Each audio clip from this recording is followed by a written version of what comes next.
OceanGate shouldn't have been doing what it was doing. I think that's pretty clear.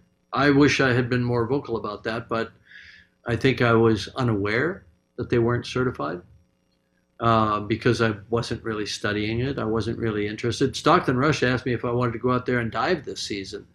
You know, I wasn't interested. There was a lot of concern about this outfit and this sub. A lot of concern, even to the extent that I wasn't involved in it because I was making Avatar 2 at the time, but a lot of them got together and wrote a letter to OceanGate and said, you have to certify.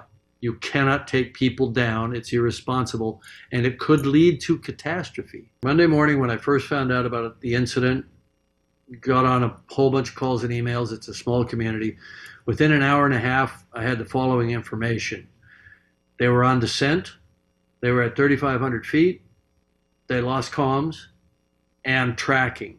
The last one being the critical one, because the transponder that's used to track a sub during descent and on the bottom is a fully autonomous system. It's in its own pressure housing, and it has its own battery power. So for them to lose comms and tracking at the same time, sub was gone. There was no question in my mind. For days, I tried to run other scenarios that could account for it. I could come up with nothing.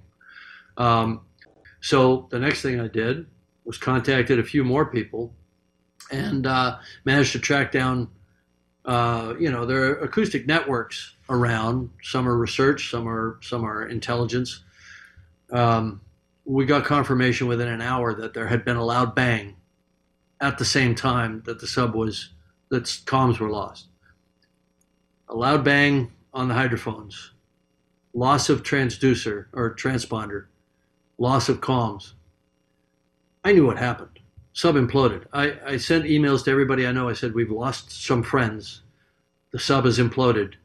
It's on the bottom in pieces right now. I sent that out Monday morning. I never believed in that technology of wound carbon fiber, wound filament, cylindrical hull. I thought it was a horrible idea.